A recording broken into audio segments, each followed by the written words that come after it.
O Guarani, de José de Alencar. Parte 2, capítulo 6. Nobreza. Álvaro ouviu um sibilo agudo. A bala, rogando pela aba rebatida de seu chapéu de feltro, cortou a ponta da pluma escarlate que se enroscava sobre o ombro.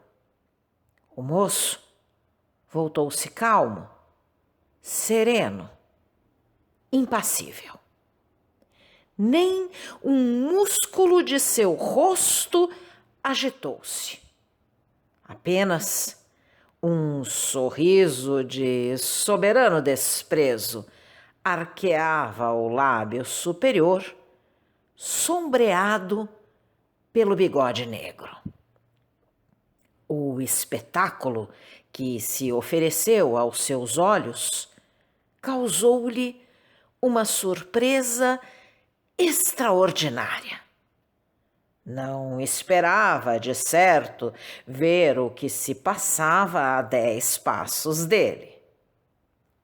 Peri, mostrando nos movimentos toda a força muscular de sua organização de aço, com a mão esquerda segura a nuca de Loredano, curvava-o sob a pressão violenta e obrigava-o a ajoelhar. O italiano, lívido, com o rosto contraído e os olhos imensamente dilatados, tinha ainda, entre as mãos hirtas, a clavina fumegante. O índio arrancou-a e, sacando a longa faca, levantou o braço para cravá-la no alto da cabeça do italiano. Mas Álvaro tinha-se adiantado e aparou o golpe. Depois estendeu a mão ao índio. Solta este miserável, Peri! Não! A vida deste homem me pertence. Atirou sobre mim. É a minha vez de atirar sobre ele. Álvaro, ao mesmo tempo que dizia estas palavras, armava a clavina e apoiava a boca na fronte do italiano. Ides morrer, fazei a vossa oração. Peri abaixou a faca, recuou um passo e esperou. O italiano não respondeu. A sua oração foi uma blasfêmia horrível e satânica. As palpitações violentas do coração batiam de encontro ao pergaminho que tinha no seio e lembravam-lhe o seu tesouro, que ia, talvez, cair nas mãos de Álvaro e dar-lhe a riqueza de que não pudera gozar. Entretanto, na baixeza dessa alma havia ainda alguma altivez, o orgulho do crime. Não suplicou, não disse uma palavra.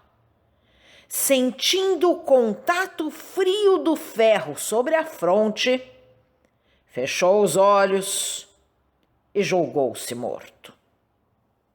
Álvaro olhou-o um instante e abaixou a clavina. Tu és indigno de morrer à mão de um homem e por uma arma de guerra. Pertences ao pelourinho e ao carrasco. Seria um roubo feito à justiça de Deus. Loredano abriu os olhos. Seu rosto iluminou-se com um raio de esperança.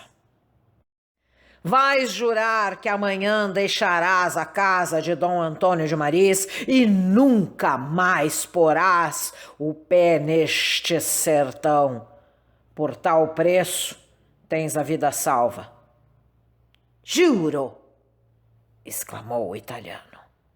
O moço tirou o colar que dava 3 voltas sobre os ombros e apresentou a Loredano a cruz vermelha do Cristo que lhe pendia do peito. O aventureiro estendeu a mão e repetiu o juramento. Ergue-te e tira-te dos meus olhos. E com o mesmo desprezo e a mesma nobreza, o cavalheiro desarmou a sua clavina. Voltou-se para continuar o seu caminho, fazendo um sinal a Peri para que o acompanhasse. O índio, enquanto se passava a rápida cena que descrevemos, refletia profundamente. Quando ouvira o que diziam há pouco Loredano e seus 2 companheiros, quando, pelo resto da conversa, compreendera que se tratava de fazer mal à sua senhora e a Dom Antônio de Maris, a sua primeira ideia tinha sido lançar-se aos 3 inimigos e matá-los. Foi por isso que soltou aquela palavra que revelava a sua indignação. Mas imediatamente lembrou-se que ele podia morrer e que, nesse caso, Cecília não teria quem a defendesse. Pela primeira vez na sua vida, teve medo.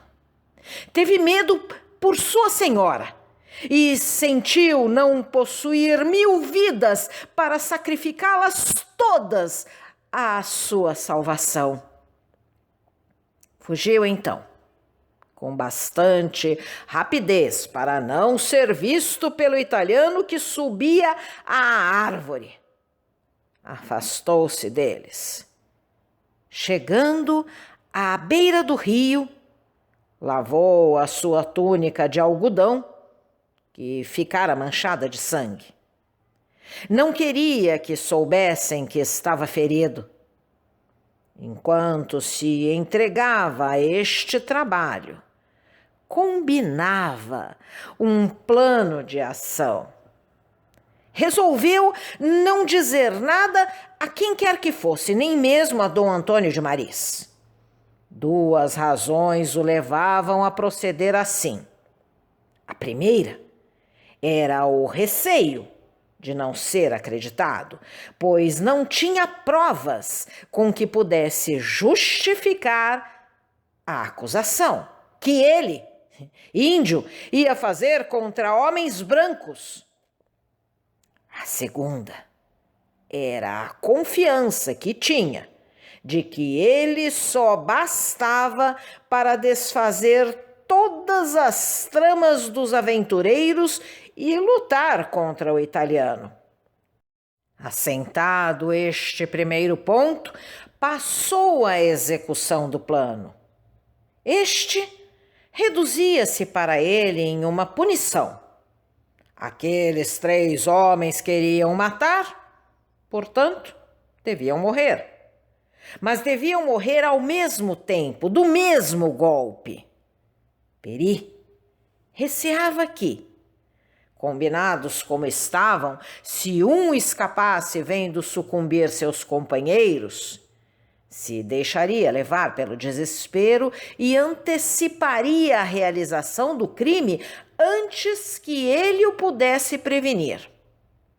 A sua inteligência sem cultura, mas brilhante como o sol de nossa terra, vigorosa como a vegetação deste solo, guiava-o nesse raciocínio com uma lógica e uma prudência dignas do homem civilizado. Previa todas as hipóteses, combinava todas as probabilidades e preparava-se para realizar o seu plano com a certeza e a energia de ação que ninguém possuía em grau tão elevado. Assim, Dirigindo-se para a casa onde o chamava um outro dever, o de avisar a Dom Antônio da eventualidade de um ataque dos aimorés, ele tinha passado junto de Bento Simões e Rui Soeiro e, guiado pelos olhares destes, viu, ao longe, Loredano, no momento em que apontava sobre o cavalheiro. Correr, cair sobre o italiano, desviar a pontaria e dobrá-lo sobre os joelhos foi um movimento tão rápido que os dois aventureiros apenas o viram passar. Viram ao mesmo tempo o seu companheiro subjugado. A realização do projeto de Peri apresentava-se naturalmente, sem ser procurada. Tinha o italiano na sua mão. Depois dele, caminhava aos dois aventureiros, para os quais bastava sua faca. E quando tudo estivesse consumado, iria ter com Dom Antônio de Mariz e lhe diria: esses 3 homens vos traíam, matei-os, se fiz mal, puni-me. A intervenção de Álvaro, cuja generosidade salvou a vida de Loredano, transtornou completamente esse plano. Ignorando o motivo por que Peri ameaçava o aventureiro, julgando que era unicamente para puni-lo da tentativa que acabava de cometer perfidamente contra ele, o cavalheiro, a quem repugnava tirar a vida a um homem sem necessidade, satisfez-se com o juramento e a certeza de que deixaria a casa. Enquanto isto se dava, Peri refletia na possibilidade de fazer as coisas voltarem à mesma posição, mas conheceu que não o conseguiria. Álvaro tinha recebido de Dom Antônio de Mariz todos os princípios daquela antiga lealdade cavalheiresca do século XV, os quais o velho fidalgo conservava como o melhor legado de seus avós. O moço moldava todas as suas ações, todas as suas ideias por aquele tipo de barões portugueses que haviam combatido em Aljubarrota ao lado do mestre de Avis, o rei cavalheiro. Peri conhecia o caráter do moço e sabia que depois de ter dado a vida a Loredano, embora o desprezasse, não consentiria que em presença dele lhe tocasse num cabelo. E, se preciso fosse, tiraria a sua espada para defender este homem que acabava de tentar contra sua existência. E o índio respeitava a Álvaro, não por sua causa, mas por Cecília, a quem ele amava. Qualquer desgraça que sucedesse ao cavalheiro tornaria a senhora triste, e isto bastava para que a pessoa do moço fosse sagrada, como tudo o que pertencia à menina, ou que era necessário ao seu descanso, ao seu sossego e felicidade. O resultado dessa reflexão foi Peri meter a sua faca à cinta e, sem importar-se mais com o italiano, acompanhar o cavalheiro. Ambos seguiram em direção da casa, caminhando ao longo da margem do rio. Obrigado ainda uma vez, Peri, não pela vida que me salvaste, mas pela estima que me tens. E o moço apertou a mão do selvagem. Não agradece. Peri nada te fez. Quem te salvou foi a senhora. Álvaro sorriu-se da franqueza do índio e corou da alusão que havia em suas palavras. Se tu morresses, a senhora havia de chorar, e Peri quer ver a senhora contente. Tu te enganas. Cecília é boa e sentiria da mesma maneira o mal que sucedesse a mim, como a ti ou a qualquer dos que está acostumada a ver. Peri sabe, porque fala assim, tem olhos que veem e ouvidos que ouvem. Tu és para a senhora o sol que faz o jambo corado e o sereno que abre a flor da noite. Peri! Exclamou Álvaro. Não te zanga, disse o índio com doçura. Peri te ama, porque tu fazes a senhora sorrir. A cana, quando está à beira da água, fica verde e alegre. Quando o vento passa, as folhas dizem, Ceci, tu és o rio, Peri é o vento, que passa docemente, para não abafar o murmúrio da corrente. É o vento que curva as folhas até tocarem na água. Álvaro fitou no índio um olhar admirado. Onde é que este selvagem, sem cultura, aprendera a poesia simples, mas graciosa? Onde bebera a delicadeza de sensibilidade que dificilmente se encontra num coração gasto pelo atrito da sociedade? A cena que se desenrolava a seus olhos respondeu-lhe. A natureza brasileira, tão rica e brilhante, era a imagem que produzia aquele espírito virgem, como o espelho das águas, reflete o azul do céu. Quem conhece a vegetação de nossa terra, desde a parasita mimosa até o cedro gigante? Quem, no reino animal, desce do tigre e do tapir, símbolos da ferocidade e da força, até o lindo beija-flor e o inseto dourado? Quem olha este céu que passa do mais puro anil aos reflexos bronzeados que anunciam as grandes borrascas? Quem viu, sob a verde pelúcia da relva esmaltada de flores que cobre as nossas várzeas, deslizar 1000 répteis que levam à morte num átomo de veneno, compreende o que Álvaro sentiu. Com efeito, o que exprime essa cadeia que liga os dois extremos de tudo o que constitui a vida? Que quer dizer?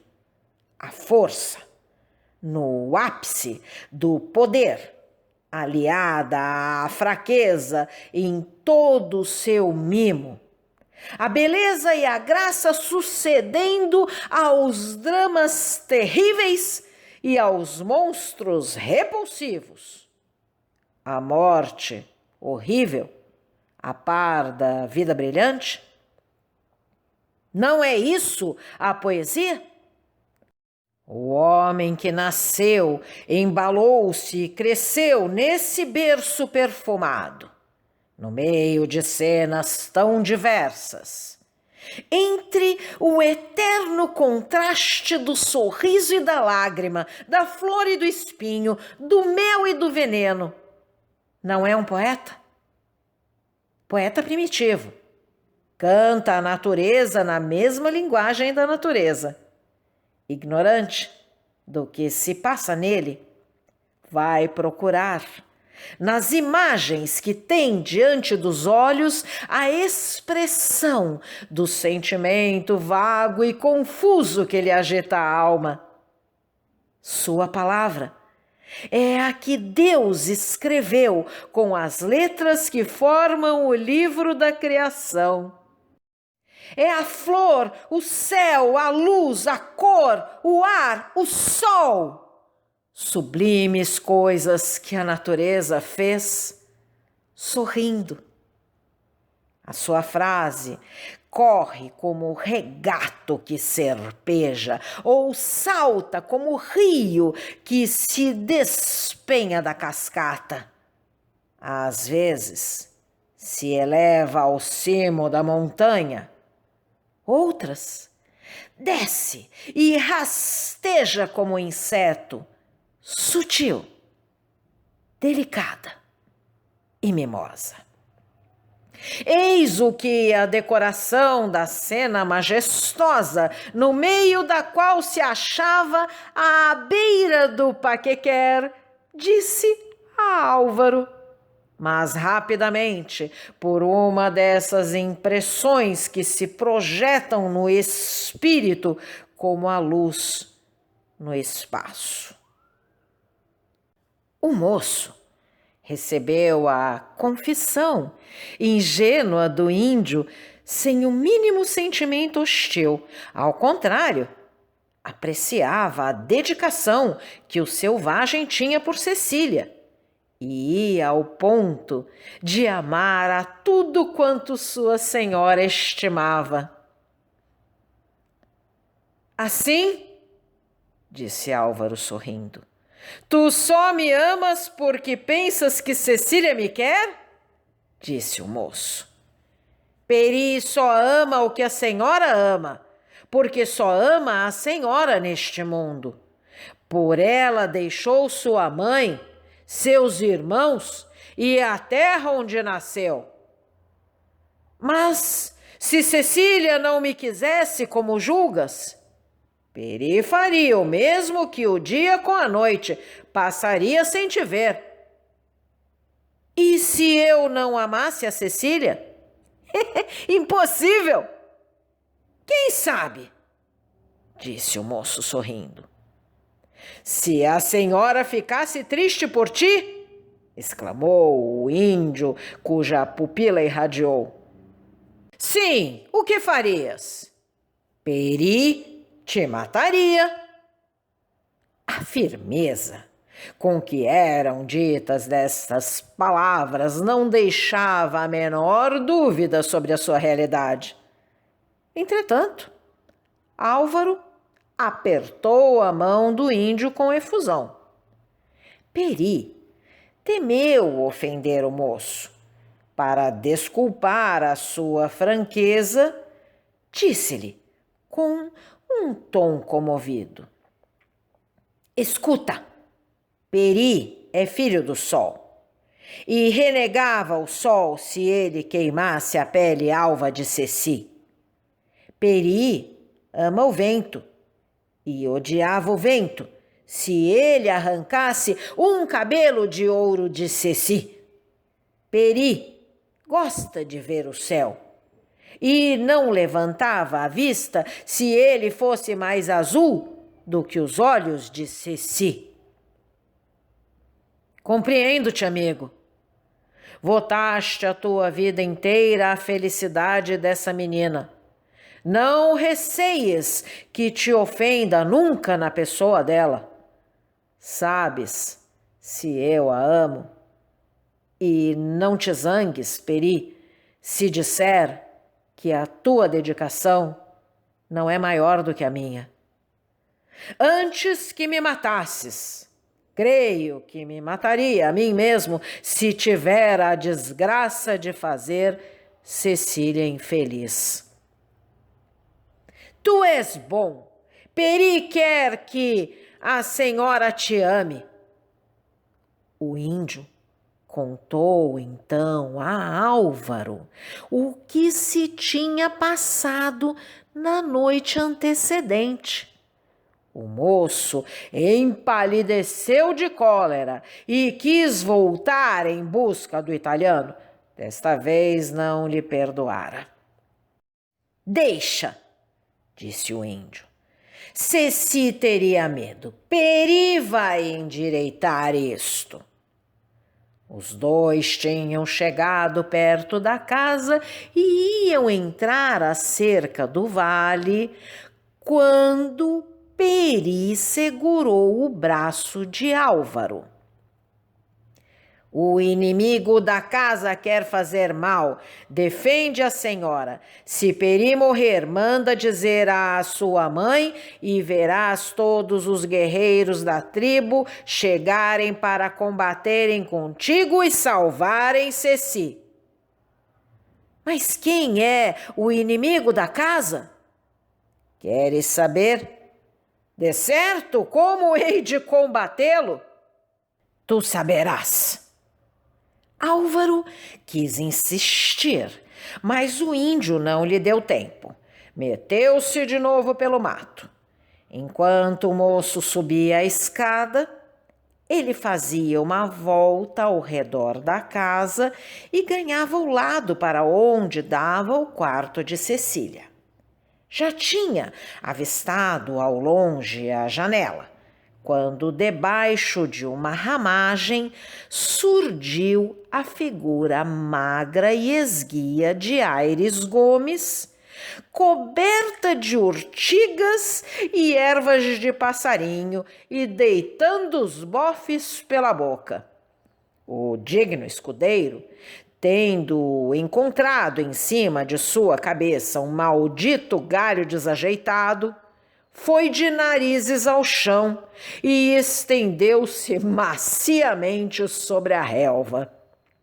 Apesar disto, ergueu-se um pouco sobre os cotovelos e gritou com toda a força dos pulmões: Olá, mestre Bugre, Dom Cacique, caçador de onça viva, ouve cá. Peri não se voltou. Se você gostou desse áudio, deixe seu like, compartilhe, deixe também seu comentário e se inscreva no canal, ativando o sininho para ser avisado dos próximos vídeos. Um grande abraço e até a próxima!